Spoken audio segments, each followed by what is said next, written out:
로마서 13장 1절 말씀입니다.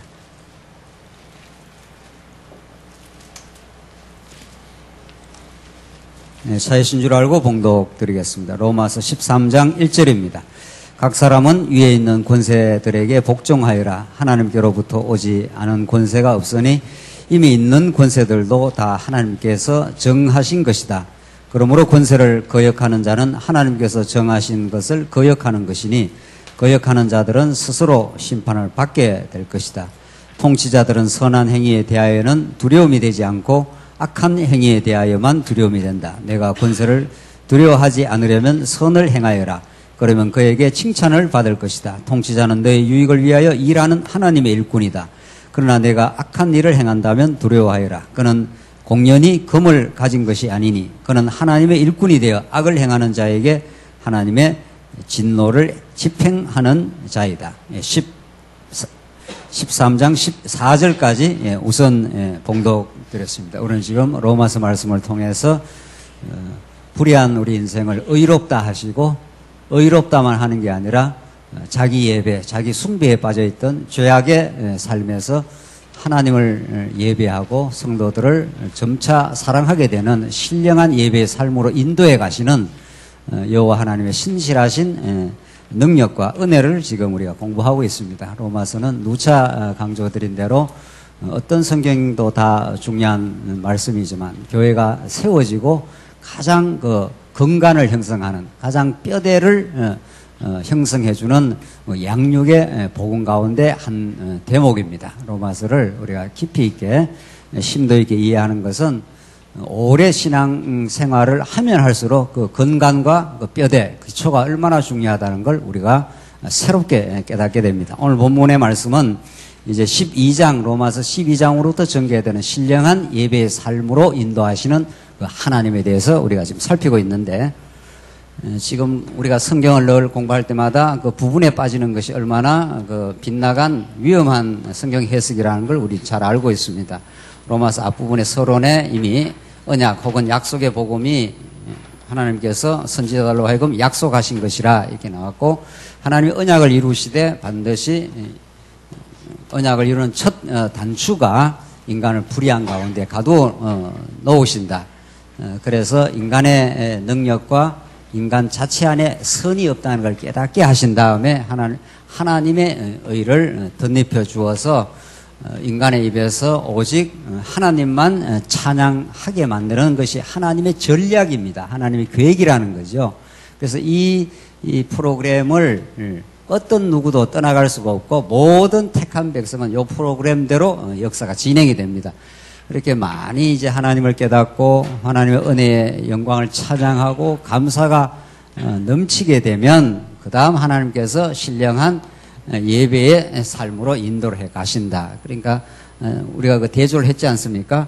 여기는 하나님을 경배하고 하나님 앞에 무릎 꿇고 하나님 주시는 은혜로만 살았습니다 라고 하나님으로부터 모든 걸 공급받는 상태, 그 깨달음과 감사를 누리는 상태, 이게 신령한 예배의 삶인데 그 반대가 불의한 삶이라는 거죠.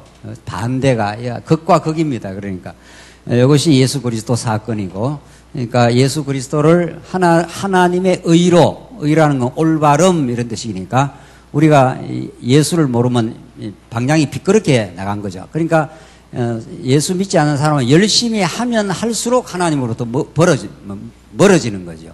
방향이 그만큼 중요한 거죠. 그러니까 예수를 만나야 이제 진리 안에서 하나님을 경배하는 예배의 삶이 있는데, 그 반대가 불의한 삶, 다른 말로 죄악된 삶, 혹은 다른 말로 자기 숭배의 삶, 이렇게 우리가 정의를 내렸습니다. 죄라는 건 뭐냐? 하나님을 경배하는 게 아니라 자기를 숭배하고 자기가 위대하다, 자기가 잘났다, 자기가 의롭다, 이렇게 모든 사람이 그렇게 살아갑니다. 공자, 맹자, 막스 할 것 없이 모든 사람이 그렇게 삽니다. 평범한 그 필부도 다 자기 의를 위해 살아가는 거죠. 그래서 그렇게 된 이유가 있다는 겁니다. 그냥 인간이 잘못해서 그랬다, 이런 건 피상적인 이야기죠. 성경은 우리에게 어떤 피상적인 걸 가르칩니다. 아, 저 사람이 잘못했다, 인간이 뭐 죄인이라서 그렇다, 그거 다 맞는 말을 같지만은 피상적인 말인 거죠. 하나님께서 언약을 이루시는 언약을 이루시는 하나님을 가르쳐 주기 위해서 인간을 이런 가운데 가두어 두셨다. 로마서 그렇게 말하는 거 아니겠어요? 그러니까 유교나 불교나 이런 가르침하고는 전혀 다른 겁니다. 성경 유교나 불교에서는 그렇게 가르치는 게 아니니까 인간이 노력하면 의롭게 된다 이렇게 말하는 거고, 인간은 아무리 노력해도 안 된다, 불가능하다, 사라의 태에서 스스로 아이를 낳을 수 없다, 이 불가능을 하나님이 입증을 시키고 하나님이 이제 하시는 거죠. 그래서 예수 그리스도 밖에 없습니다라는 말이 이걸 경험하고 생겨나는 진리 깨달음입니다. 예수님 아니면 인간이 하는 것마다 전부 자기 욕망의 실현입니다. 이렇게 된 거죠. 그래서 이 은혜를 많이 깨달으면, 깊이 깨달을수록 신령한 예배의 삶이 나오게 되겠죠. 그러니까 12장 이후를 아무리 강조한다고 되는 건 아닙니다. 12장 이후는 그 앞의 내용에서 깨달아 드러난 그리스도가 얼마나 위대하신가, 그것이 얼마나 고상한 지식인가, 그분을 아는 것이 하나님에 대한 놀라운 지식을 얻는 것인가, 그분이 우리의 삶의 가치와 의미라는 걸 깨닫는 농도만큼 12장, 13장 이렇게 진행이 되는데, 이 신령한 예배의 삶을 이제 5부로 이제 나눴지 않습니까? 성경이. 이제 이 정도는 우리가 쭉 한번 기억을 하십시다. 첫째는 은사를, 12장이 은사를 실행하는 생활, 하나님이 주시는 은사를 통해서 살아가는 기쁨의 삶, 이게 은사 실행이고, 두 번째가 오늘 공부하는 상황에 대처하게 한다. 상황이라는 것이 우리에게 어려운 상황도 찾아오고, 평탄한 상황, 어떤 상황이 와도 하나님이 그 상황을 주셨기 때문에 그 상황 속에서 하나님을 배워갈 수 있다, 이런 거고, 그 다음에 약자를 보호하는 생활. 세상에서도 혹은 교회에서도 좀 강한 자가 있고, 믿음이 강한 자가 있고, 믿음이 약한 자가 있겠죠. 교회 안에서도 최근에 이제 처음 말씀을 듣고 나왔다라든가, 우리 교회 학교의 어린 아이들이라든가 다 약자입니다. 그래서 선진국에 갈수록 약자가 잘 보호가 되고, 후진국일수록 약자를 짓밟는 나라가 그 후진국이란 거죠. 선진국 가면은 약한 어린 아이들, 여자들, 혹은 우리 장애우들, 이런 게 잘 보호가 됩니다. 이 선진국인 거죠. 선진교회, 우리 교회가 성숙한 교회는 강자, 믿음이 좋은 자가 약자를 통제하거나 지배하는 사회가 아니라 믿음이 좋을수록 약자를 잘 보호한다. 얼마나 이 흐름이 쭉 이렇게 잡혀 나갑니까? 그렇잖아요. 그 다음에 약자만 보호하는 게 아니라 이방, 우리 장안중앙교회를 범주를 넘어서서 이제 중국 교회나 필리핀 교회나 동남아 교회나 어려운 그 이방 교회를 용납하는 이방 교회, 이방 성도들을, 우리 범주 밖에 있는 이방 성도들을 용납하는 생활. 마지막으로 이제 교회를 세워가는 생활, 세워가는 생활. 그러니까 이게 이런 흐름이 있는 거죠. 이게 신령한 예배입니다. 신령한 예배. 그러니까 우리가 예배 생활을 한다 이렇게 했을 때는 오늘 이것도 예배죠. 오늘 모여서 하나님을 찬양하고 말씀을 같이 보고 우리 진리를 깨달아가는 거. 그래서 우리 교회 와서 은사 따라서 이렇게 교회 봉사를 하지 않습니까?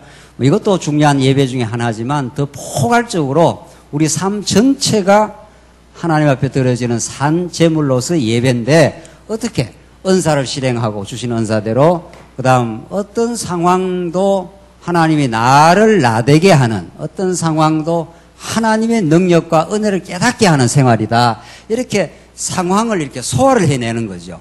그러니까 상황이 자꾸 바뀌길 원하는 게 아니라 상황을 받아들이는 믿음의 주체가 성장을 해가는 거죠. 자꾸 이 말씀을 깨달아가면. 그러니까 어려운 상황이 와도 그걸 소화한다든가 잘 해석을 해낸다든가 이런 그 지혜가 생겨나겠죠.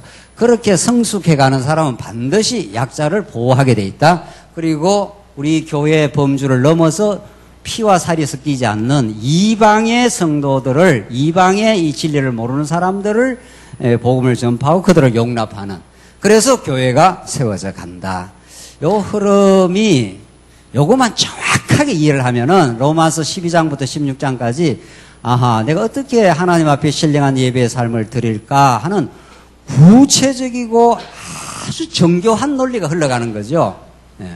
그러니까 이걸 이렇게 돼 있다 뭐 이게 중요한 게 아니라 정말 하나님께서 이런 5가지 흐름을 가지고 하나님이 신령한 예배의 삶을 드리게 하는데 우리는 원래 그런 존재가 아니었다.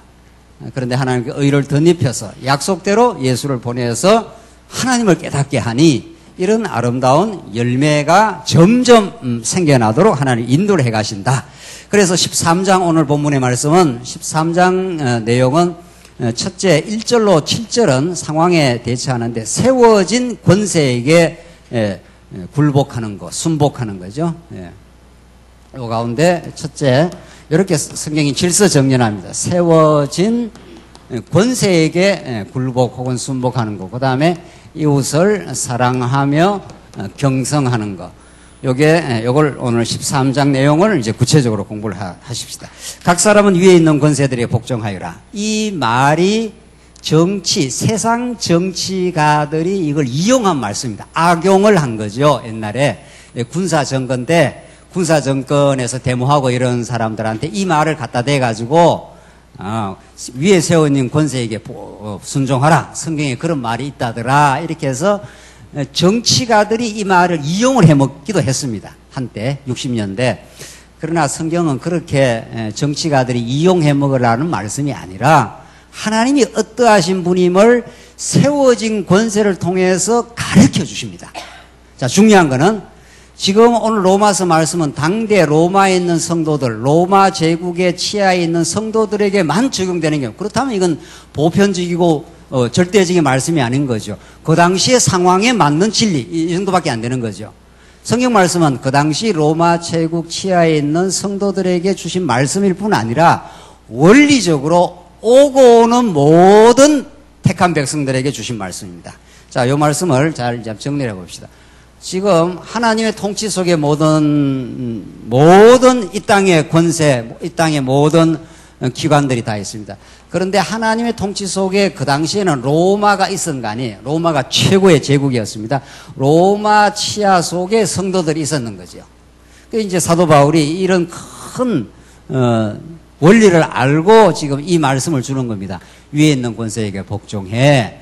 왜냐하면 그 이유가 나오잖아요. 뭐 무조건 복종하라면 복종이 되겠어요? 저 악한 무리들이 막 교회를 핍박하고 하는데 그냥 다가 세금 내라 하면 내야 되겠느냐? 지금 그 말 아닙니까? 그 이유가 나옵니다. 그 이유를 우리가 깨닫는 게 중요합니다.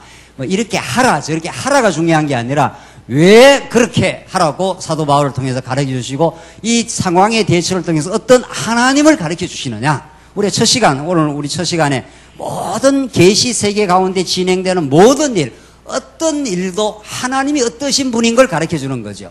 그러니까 하나님을 가르쳐 주는데 하나님은 보이지 않으니까 가장 중요한 건 언약과 성취고 성경에 언약과 성취라는 것은 성경을 계시하는 원리고 또 언약과 성취는 특별 계시니까 그게 가장 중요한 하나님에 대한 지식을 우리에게 가르쳐 주는데 우리가 경험하는 이 땅의 모든 것도 하나님을 드러내는 방편입니다. 하나님을 보여주지 않는 그런 방편은 없습니다. 김정일 정권이든 박근혜 정권이든 전부 하나님이 세우신 거죠. 그렇죠? 지금 로마 정권이 그렇습니다. 로마 정권 탄압 아래 성도들이 있으니까 로마에 있는 성도들한테 주는 편지 아닙니까 이게? 그러니까 로마에 있는 성도들은 계속 고통스럽고 힘들고 그렇습니다. 이 네로 황제로부터 수백 년을 초대교회 로마 황제들이 초대 기독교회를 핍박을 하고 탄압을 했는 상황 아니었습니까? 그러니까 사도 바울은 그걸 알고 지금 그 편지를 쓰는 겁니다. 위에 있는 권세에게 복종해. 세금 내라고 하면 세금 내. 그러니까 이 말을 얼핏 하면은 그냥 바보가 되라는 그런 이야기처럼 들린단 말이죠. 왜 그걸 세금을 내야 돼? 저 악한 무리 또 저 정권이 하나님도 믿지 않는 정권인데 이런 생각을 할 수 있지 않습니까? 그걸 사도 바울이 지금 잘 정리해주고 그걸 잘 이해할 때 이 원리가 여러분과 저의 오늘날의 우리의 삶에 적확하게 들어맞습니다. 네. 위에 있는 권세든 간에 직장에 위에 있는 사장이든 간에 모든 데 이게 적용이 되는 거니까 그래서 상황에 잘 대처하는 지혜의 말씀을 주시는 거죠. 이 로마서의 전체 말씀이 상황을 잘 대처하도록. 그러니까 지혜가 있으면 상황을 잘 대처를 하게 될 거고, 지혜가 없으면 자꾸 어리석게 대처를 하다 보니까 본인이 힘들어질 수 있는 거죠.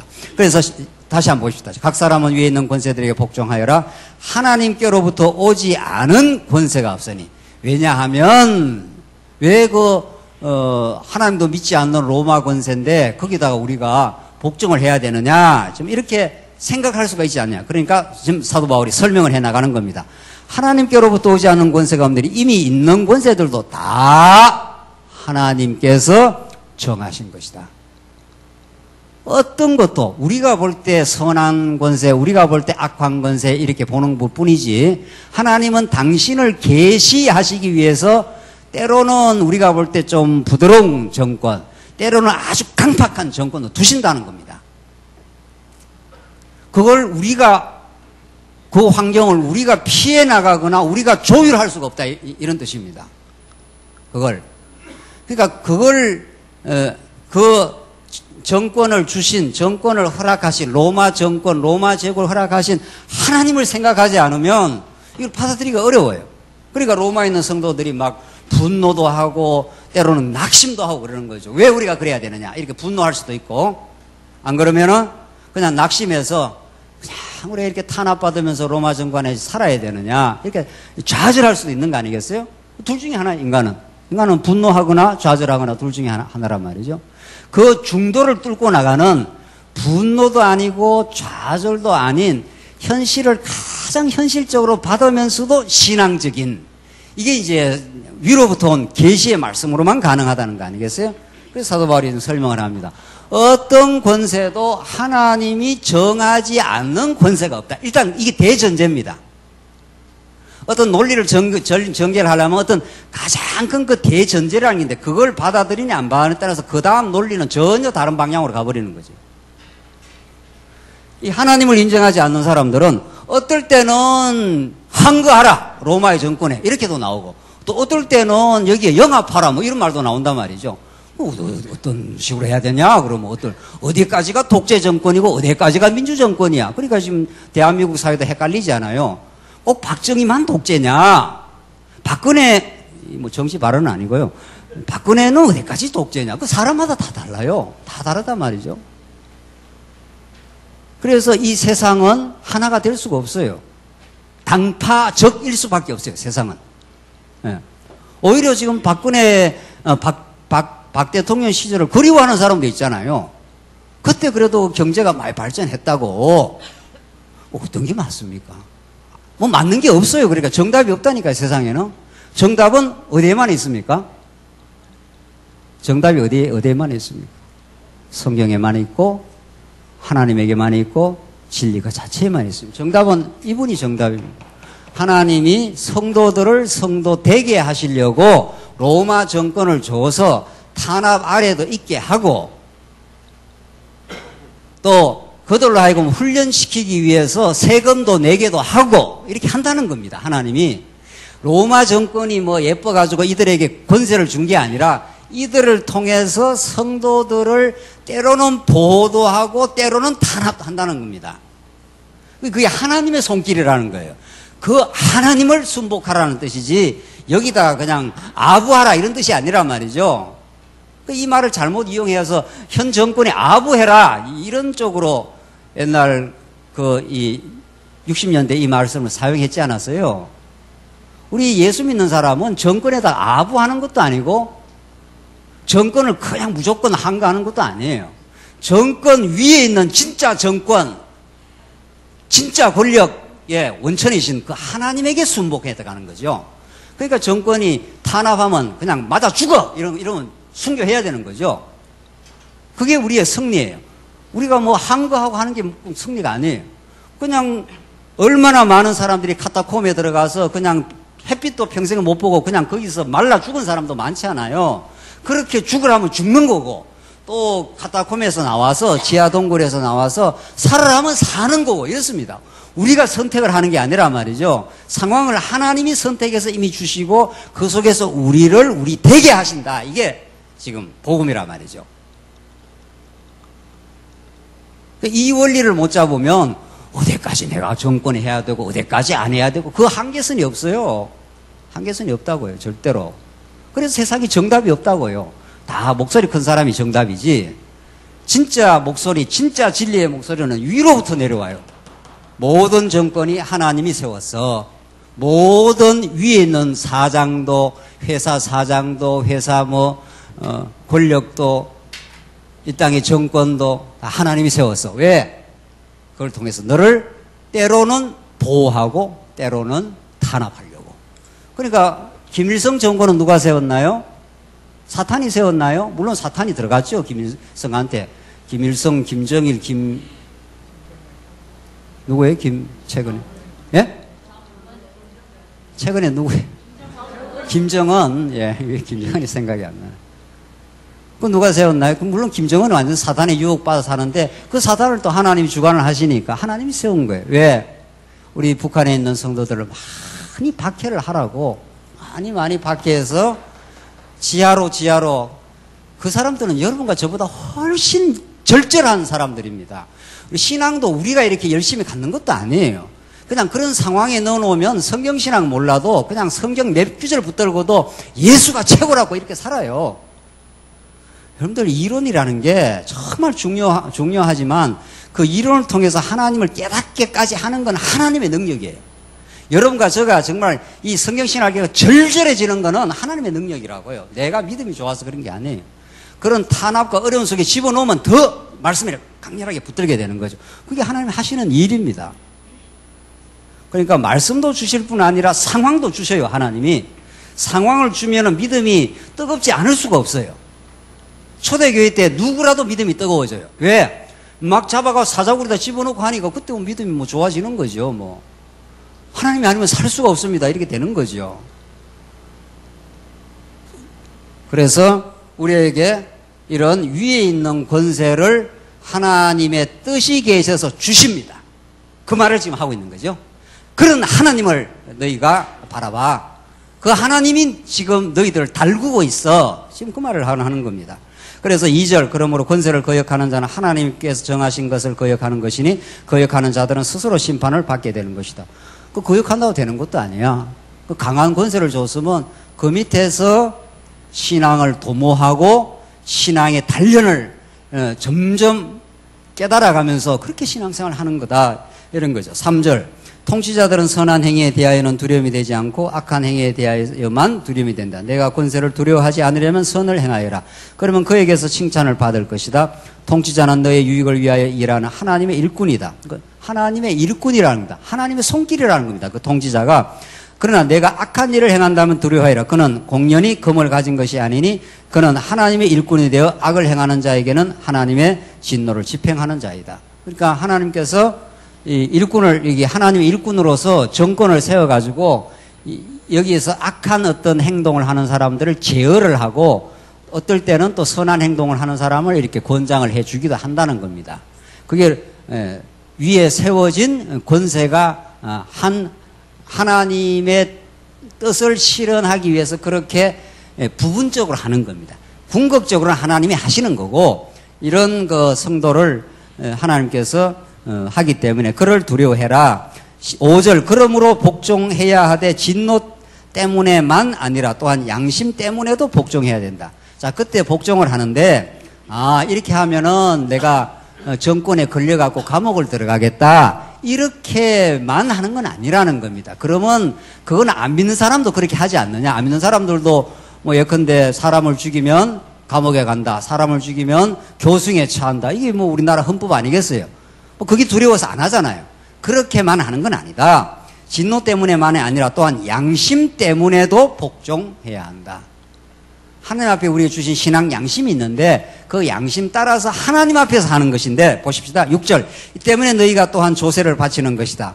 그들은 하나님의 일꾼이 되어 바로 이 일에 항상 힘쓰고 있다. 너희는 모든 이에게 의무를 다하여라. 조세를 바쳐야 할 자에게 조세를 바치고 관세를 바쳐야 할 자에게 관세를 바치고 두려워할 자를 두려워하고 존경할 자를 존경하여라. 이렇게 해서 이 조세, 세금 내는 거 아닙니까? 그러니까 이 땅에서 이렇게 나라를 통치하고 나라를 운영하려면 세금을 걷어야 되니까 그 세금을 우리가 착실하게 내야 나라 운영이 될 거 아니겠어요? 그러니까 그런 저 권세는 하나님도 믿지 않는 권세인데 하면서 그렇게 한가할 이유는 없다. 하나님이 믿는 대통령도 주시고 안 믿는 대통령도 주시고 이렇게 해서 이 모두들이 하나님의 뜻을 이루어가는 정권들이기 때문에 그 관계없다. 그래서 우리는 그 정권이 어떠하든지 간에 하나님이 그걸 세워서 나를 나되게 한다 하는 하나님을 배워가게 한다는 그걸 깨닫고 그렇게 순종을 해라. 그런 양심으로 순종을 해라. 양심껏 그렇게 해야 되지. 그 진노 때문에 눈치 봐서 그렇게 하지 마라. 그러면 우린 신앙의 양심을 버리는 것이다. 지금 그런 거죠. 그래서 참 우리 믿는 사람들이 가능하면은 나라의 헌법을 준수하는 거 그거 아주 중요합니다. 예. 그 탈세라든가 이런 게 많지 않아요. 그런 그 부정적인 일을 정말 우리가 예수 믿는 사람답게 그렇게 해나가는 그런 것들은 정말 하나님을 배워가는 순리인 거죠. 그러니까 그 일을 해나가야지. 우리는 하나님 믿는 사람 아무렇게나도 해도 된다. 그거 아니란 말이죠. 그렇지 않습니다. 우리 믿음의 선진들은 우리가 때로는 좀 손해를 봐도 가능하면 우리가 정한 규율을 따라갈 때 우리가 하나님 앞에서 질서 있는 그런 삶을 살 수가 있는 거죠. 그래서 지금 이것이 지금까지 사도 바울이 말씀하는 건데 우리가 구약을 한번 보십시다. 구약을. 정말 그런지 안 그런지. 구약에 애굽이 있잖아요. 애굽이 있고 그 다음에 바벨론이 있고 그 다음에 페르시아 정권이 있고 헬라가 있고 그 다음에 로마가 있고 이렇습니다. 이게 구약의 5 제국 아닙니까? 구약 성경에 나오는 이 5 그 정권들이 있습니다. 정권이라는 것은 물리적인 힘을 갖고 있는 이 땅의 권력입니다. 그러니까 하나님이 애굽에다 집어넣으면 애굽에서 못 나옵니다. 그 애굽이라는 상황 속에 집어넣으면 그 속에 그냥 사는 거죠. 어떻게 하겠어요? 애굽에 하나님 집어넣어 놨는데 애굽을 무슨 탈출을 하겠어요? 어떻게 하겠어요? 400년이 될 때까지는. 그래서 애굽이라는 정권은 이스라엘 백성들을 죄악 가운데서 노예 생활을 시키는 겁니다. 그러니까. 그런데 요 애굽에 치하에 있을 때는 굉장히 괴롭지만은 애굽이 없으면 어떻게 가나안 땅의 기쁨을 맛보겠어요? 그러니까 이 땅에는 절대적인 기쁨, 절대적인 슬픔은 없는 겁니다. 슬픔이 있고, 기쁨이 있고, 고난이 있고, 고난에서 해방되는 즐거움이 있고, 언제나 상대적으로 하나님께서 섭리를 하기 때문에 애굽이 없으면 가나안 땅 기쁨도 없는 겁니다. 그래서 하나님의 가나안 땅이 얼마나 기쁨의 젖과 꿀이 흐르는 곳인 걸 깨닫게 하려면은 애굽 400년 종살이라는 상황이 필요합니다. 그렇잖아요? 네. 그래서 하나님이 어떤 상황도 시간이 지나 보면은 합력해서 하나님을 배우게 되는 거죠. 그 소망을 가지고 사는 거죠. 그 진리의 힘으로 사는 거죠. 그러나 이 진리를, 하늘의 계시의 진리를 깨닫지 않으면 그냥 상황 자체가 우리를 괴롭힐 뿐인 거죠. 자, 바벨론 보십시다. 바벨론을 몽둥이로 쓰겠다고 이사야서에 나옵니다. 아예. 바벨론을 너희들 두들겨 패는 때리고 싸매시고 하는 이사야서에 바벨론 몽둥이로 쓰겠다고 그래요. 아수르 마찬가지. 아수르, 바벨론 이게 전부 다 하나님이 쓰는 몽둥이들입니다. 그 몽둥이가 없으면 교육을 어떻게 시키겠어요? 그렇잖아요? 우리 아이들 그 말 안 들을 때 맴매하자 해서 그 회초리가 필요하지 않습니까? 손으로 때려봐야 아프지도 않으니까. 또 손으로 때리면 그 아주 자극적이니까 그 회초리라는 게 간접적인 그 때리는 거랍니다. 손으로 때리는 거하고 회초리하고 다르잖아요. 그 회초리가 필요한 거죠. 왜? 회초리를 때리면 아프지만은 아이가 어떻게 되니까? 깨달으니까. 교육이 되니까. 그 우리 이 땅에 교육 안 되는 게 하나도 없습니다. 어떤 것도 하나님의 교육적 뜻이 없는 게 없습니다. 우리한테는. 어떤 일도. 심지어 죽음까지도. 심지어 말할 수 없는 애매한 고난까지도. 그러니까 하나님이 바벨론이나 아수르를 쓴다는 겁니다. 이렇게. 바벨론이 없이 어떻게 70년 포로 생활이 있겠어요? 그렇잖아요? 그러니까 70년 포로 생활을 가서 이스라엘 백성이 가장 많이 깨닫고 돌아옵니다. 1000년이 넘는 이스라엘 백성의 역사 가운데 가장 많이 하나님을 배운 시기가 언젠가? 바벨론 70년이에요. 거기서 다니엘이 예루살렘을 보고 기도하고 많이 하나님 앞에 낮아지고 이스라엘 백성들이 겸비하게 되고 하나님 우리가 많이 범죄했습니다. 그러잖아요. 우리가 지난날 하나님 앞에서 너무 많이 범죄했습니다. 하나님을 섬기지 않고 하나님 자리에다 우상을 갖다 놓고 섬겼습니다. 이게 70년 포로에서 깨달음입니다.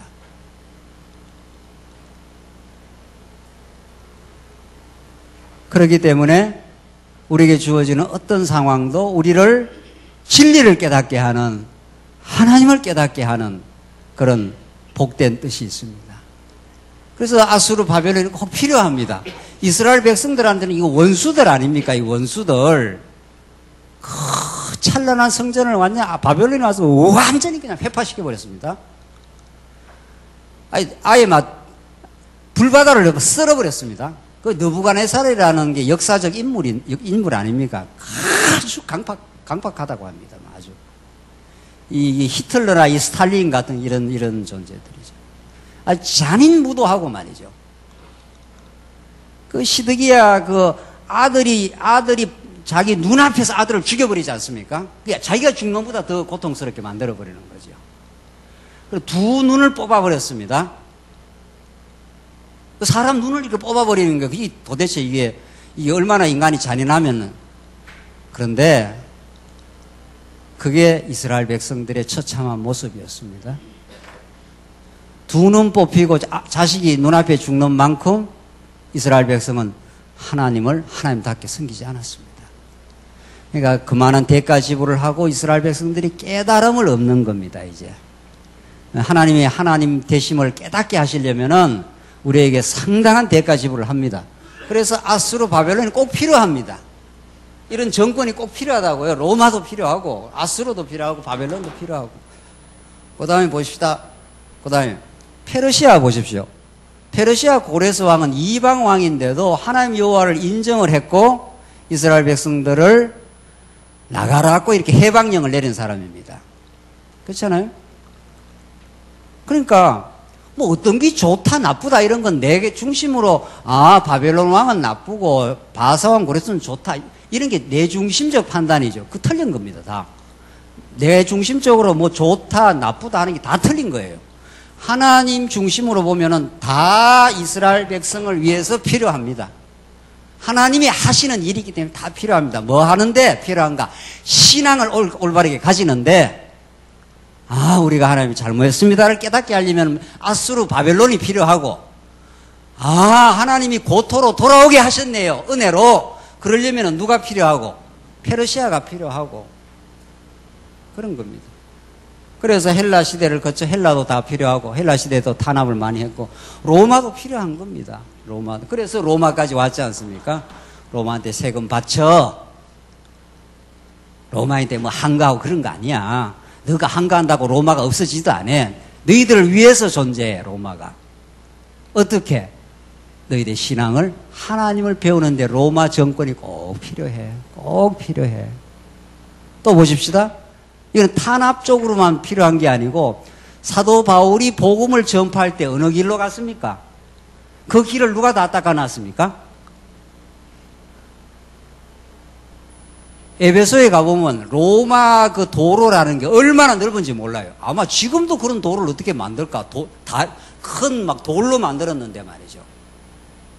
얼마나 넓은지 말이에요. 그 도로가 쫙쫙 뻗어져 있습니다. 로마의 그 병사들이 그 다니는 도로를 그렇게 만들어 놨다고요. 로마가 전 그 지중해를 다 지배하기 위해서 로마의 백길은 또 누가 다 만들어 놨습니까? 사도 바울이 그 백길을 타고 다 가는 겁니다. 나중에 그 영어의 몸, 죄수의 몸이 되어서 로마 그 병정 거기 다 이렇게 끌고 갔지 않습니까? 로마까지. 로마 시민권은 누가 줬습니까? 사도 바울이 그 로마 예루살렘이 아니라 예루살렘에서 로마까지 갈 때 뭐가 있었기 때문에 갈 수가 있었습니까? 예? 로마 시민권. 그 당시 로마 시민권을 갖는다는 건 오늘날 뭐 미국 시민권 이런 거하고는 비교가 안 되는 거예요. 아무나 받는 게 아니에요. 사도 바울이 로마 시민권을. 특권 중에 특권자들만 로마 시민권을 받는 겁니다. 그 로마 시민권을 받으면 이방 사람이 함부로 심판을 못 해요. 재판을 못 한다고요.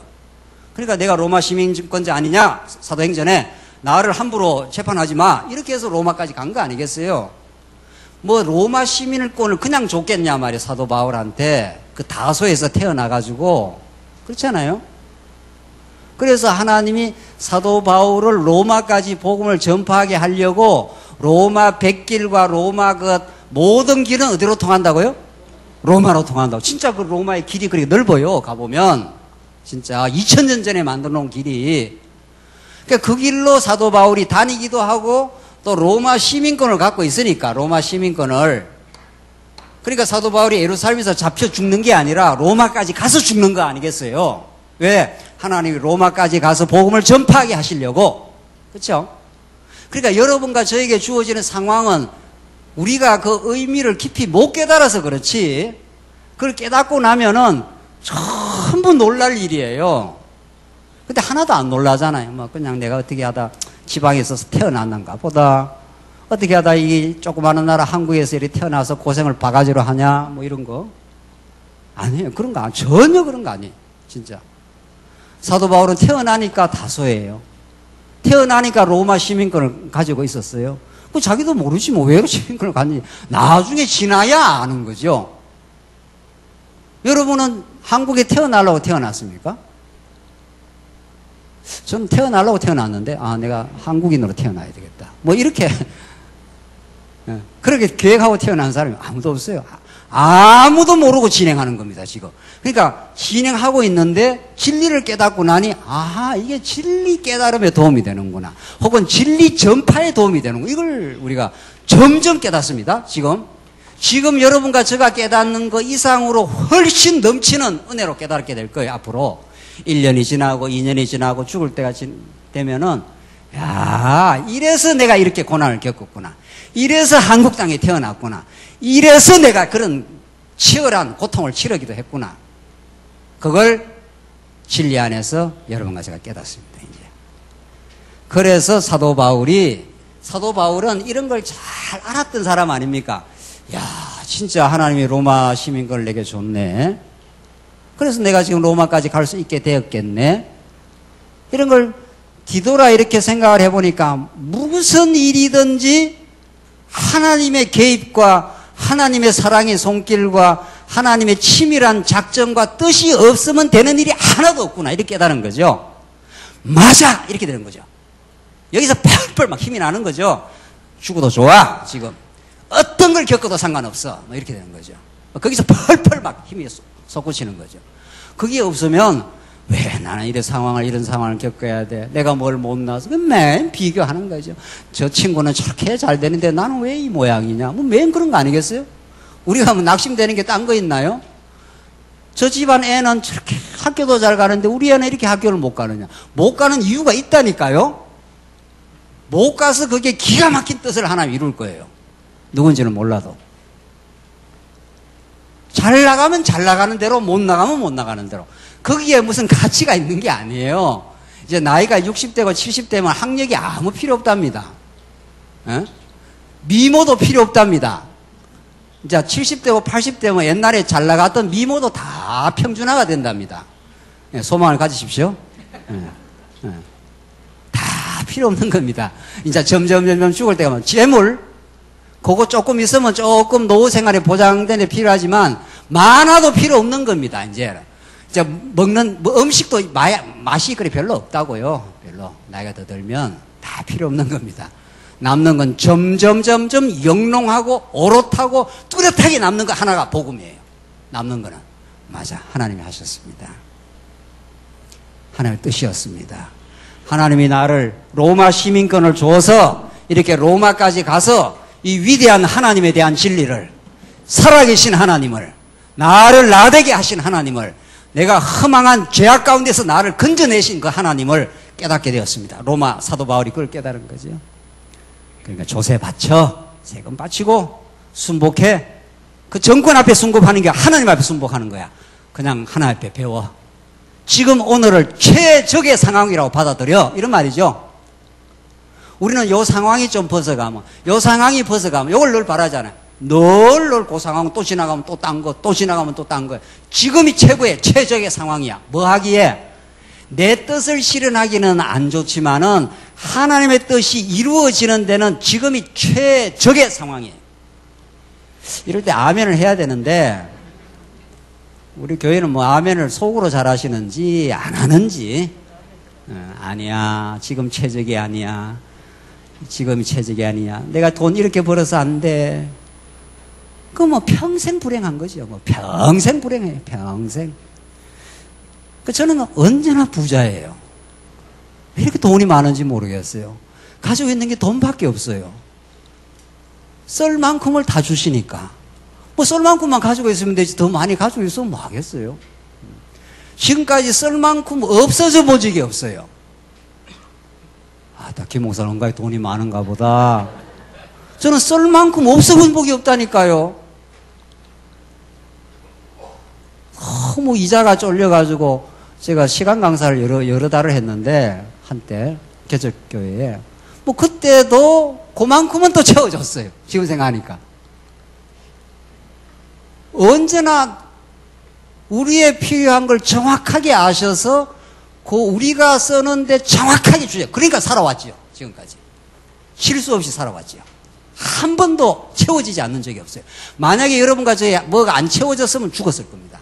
뭐 일주일을 안 채워졌구나, 한 달을 안 채워졌으면 죽었을 거 아니에요. 안 죽고 잘 살아왔죠. 자, 중요한 거는 오늘의 상황이 아니라 상황을 해석하는 신령한 신앙의 눈이에요.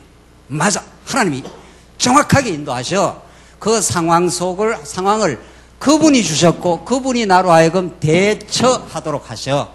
그러면 끝이 나요. 그럼 모든 것이 상황 끝이에요. 그럼 그렇게 받아들이는 사람한테는 감옥도 천국이에요. 그래서 찬송이 그렇게 나오는 거예요. 초가상간이나 궁궐이나 주님을 모신 것이 어디라고요? 그게 천국이라고. 그런데 주님을 모시지 않으면 궁궐에 갖다 놔도 불만불면이 많고 초가상간에 갖다 놓으면 더 불만이 많고 뭐 그런 거죠. 상황이 중요한 게 아닙니다. 문제는 상황이 아니에요. 하나님과 얼마나 긴밀한 교통과 진리를 깨닫고 있느냐. 하나님이 그 신앙으로 우리를 붙들어주고 있느냐. 그래서 8절 읽고 끝내십시다. 요것만 읽고. 그 다음에 뭐가 딱 전개되는가 하면은 8절에 이웃을 사랑하며 경성한다고 되어 있는데 8절. 서로 사랑하는 것 외에는 아무에게도 아무 빚도 지지 마라. 남을 사랑하는 자는 율법을 성취하였다. 간음하지 마라, 살인하지 마라, 도둑질하지 마라, 탐내지 마라 하신 것과 그 외에 다른 계명이 있더라도 내 이웃을 내 자신처럼 사랑하리라 하신 이 말씀 속에 다 포함되어 있다. 사랑은 이웃에게 악을 행하지 않는다. 그러므로 사랑은 율법의 완성이다. 이 위대한 말씀이 이 세워진 권세 바로 뒤에 딱 붙어 있잖아요. 성경 사도 바울이 헷갈려서 이 말을 이렇게 쓴 게 아니에요. 이 말하고는 별로 안 어울리는 말 같잖아요. 뭐 권세에다 순복하라 했다가 갑자기 이웃을 사랑하라. 사랑은 율법의 완성이라. 이게 왜 붙어 있겠냐 이거예요. 여러분들 성경 탐구 끝이 없습니다. 지금 아주 좋은 골격과 뼈대가 나온 것 뿐이에요. 따지고 보면. 뭐 성경 연구할 거 무진장이에요. 자, 왜 세워진 권세에 순종하라, 순복하라는 말 다음에 이 말이 왜 나와야 돼요? 물어봅시다, 이제. 아하, 이게 상황을 잘 대처하게 하는 신령한 예배를 드리게 해서 하나님을 지금 가르쳐 준다는 건데, 우선 요거, 뭐 이 말 뒤에 이 말이 왜 나와야 돼요? 뭐 그냥 위에 있는 권세에 순복하라 했다가 갑자기 이웃을 내 몸처럼 사랑하게 되는, 그래서 사랑은 율법의 완성이지 않느냐? 이걸 지금 가르쳐 주고 있잖아요. 왜 이 말이 들어있겠어요? 이 말하고 모종의 논리적 관련성이 있지 않겠나요? 관련성 없는 그 말씀은 없어요. 항상 앞에 가고 뒤에 가고 그 다음 게 쫙쫙쫙 흐름이 있기 때문에 그걸 성경을 연구하는 사람은 왜 이렇게 됐을까? 왜 이 말이 왜 나왔을까? 이렇게 자꾸 우리가 질문을 하지 않아요. 그래야 이제 이게 하나님께서 자꾸 깨닫게 하시지 않겠나요? 그렇죠? 왜 들었습니까? 요 두 개를 합쳐서 이게 주제가 뭐예요, 이게? 소주제가. 예. 상황을 대체하는 거 아니겠어요? 세워진 권세가 이게 상황 아닙니까? 상황. 어떤 상황을 하나님 주신 거죠. 그 상황 속에 우리는 살 수밖에 없는데 그 살 수밖에 없다는 것이 소극적인 게 아니라 상황 속에 진리를 깨닫기만 하면 가장 적극적인 삶이 나온다는 겁니다. 그게 사랑하며 사는 거라 이 말입니다. 그러니까 사랑하는 마음이 있으면 어떤 상황이 갖다 놔도 상관없다니까요. 마음속에 사랑이 없으니 궁궐에다 갖다 놔도 만족이 없고, 마음속에 상황이 없으니 주변에 좋은 사람이 있어도 좋은 사람이 안 돼요. 왜 저 인간이 나를 안 도와주나, 저 인간이 왜 나를 잘 안 해주나. 부부 갈등이 왜 생깁니까? 부부싸움 한 번도 안 해본 사람한테 이 강의를 하려니까 어렵네요. 진짜 안 했는지 했는지. 왜 부부싸움 왜 생겨요? 저 사람이 왜 내한테 안 해주냐, 이거 아니겠어요? 그렇잖아요? 근데 사랑이 넘치면, 그리스도의 사랑이 있으면 저 사람이 왜 나한테 안 해주냐가 아니고 내가 그 사람한테 뭘 해줄까, 이렇게 생각을 하고 살아요. 경험자니까 알잖아요. 왜 저 사람이 내한테 저렇게 안 해주나, 내가 이렇게 삐쩍 마르고 했으니 좀 뭐 그때 좀 잘해주지, 이러면 이제 화가 난단 말이죠. 그 상황이 그게 안 되면은. 그런데 내 마음속에 하나님의 은혜와 사랑이 넘치면 뭐 그런 마음이 별로 없어요. 아이고 어디가 좀 불편한가, 힘든가, 뭐 이렇게 내 마음에 하나님의 사랑으로 만족하고 행복하면은 뭐 옆에 있는 사람한테 뭐 좀 도와줄까, 뭐 어디 힘든 거 없어요, 뭐 이렇게 되는 거죠. 그걸 천국이라 그래요. 그래서 사랑은 율법의 완성이에요. 이건 이제 다음 시간에 해야 되겠는데 시간이 다 됐으니까. 그래서 문제는 상황이 아니고 내 내면 속에 하나님의 넘치는 은혜와 사랑이 절덜덜덜 끓기 시작하면은 옆에 사람을 원망한다든가 미워한다든가 왜 저 인간이 날 안 해주느냐, 이런 마음이 자꾸 없어진다니까요. 정말 그래요. 그런 사람은 지금 웃고 있네요. 그렇게 돼요. 그래서 옆에 사람한테 요구하는 게 없어져요. 점점 뭐 해줄까요, 뭐 힘든 거 없습니까, 이렇게 되는 거죠. 그러니까 교회 와서도 우리 장로님들 권사님들 믿음이 좋으시면 우리 성도님들이 어디가 힘든가, 어떤 분들이 교회 와서 낙심하고 힘들어하는가, 그런 것들을 자꾸 살피게 돼요. 그거 하라고 해서 하는 게 아니에요. 그냥 내 마음에 절절절절 늘 하나님의 은혜와 넘치는 기쁨으로 자꾸 속사람이 넘치면 그렇게 하게 된다니까요. 그래서 사랑은 하는 게 아니에요. 사랑하게 되는 거예요. 해지는 것 뿐이에요. 그래서 자기가 자꾸 넘치니까 잔에서 물이 철철철철 넘치면 그냥 흘러 넘치게 돼 있어요. 그걸 율법의 완성이라고 해요. 그걸 예수님이 하셨어요. 그 높으신 보좌를 버려서 이 땅에 오셔서 예수님이 하셨고 우리한테 그걸 하도록 그 마음에 기쁨을 주셔요. 그래서 자연스럽게 하게 돼요. 편안해지고 자기가 마음의 감사와 평안과 천국을 누려요. 그냥 지금 죽어도 다음이 없지, 지금까지 어떤 삶을 겪었어도 나를 나되게 하는 하나님의 뜻이었지, 참 감사하네, 마음에 하늘을 소망하는 기쁨이 있어요. 그 사람은 남은 삶 사랑, 이웃을 사랑하며 살게 돼요. 이웃을 사랑하며 사는 것이 가장 상황을 잘 대처하는 삶이에요. 어떤 비결도 없어요. 여러분과 저에게 오늘의 난국을 헤쳐나갈 어떤 비결도 없다고요. 하늘의 진리를 깨닫고 마음에 풍성한 은혜와 사랑을 누리면 어떤 상황도 믿음으로 잘 소화합니다. 상황을 바꾸려고 하지 마시고, 바꾸면 새로운 또 상황이 나타나요. 반드시 나타납니다. 여러분들 돈을 많이 벌이면 아이가 1유대학 가면 다음 또 상황, 새로운 상황이 터져요. 안 돼요. 그걸로 행복 못 얻다는 것을 우리는 7, 80년 평생을 배우게 될 거예요. 하나님의 은혜와 넘치는 그의 사랑 안에서만 내 인생을 건사할 수 있고 어떤 상황도 헤쳐나가는 힘이 나옵니다. 거기에는 어떤 상황이 나도, 감옥에 집어넣어도 헤쳐나가는 그 위대한 신앙의 힘이, 사랑은 율법의 완성이라고 기도하십시다. 자비하신 하나님 아버지, 은혜를 감사합니다. 하늘의 진리를 우리에게 베풀어 주시옵소서. 우리가 사랑 없는 존재임을 발견하여 하늘의 진리 안에서만 참된 기쁨과 감사와 하늘의 사랑이 우리 주변을 따뜻하게 하고 이 땅에 천국을 만들어 갈 수 있음을 기억하게 하시옵소서. 예수님 이름으로 기도하옵나이다. 아멘.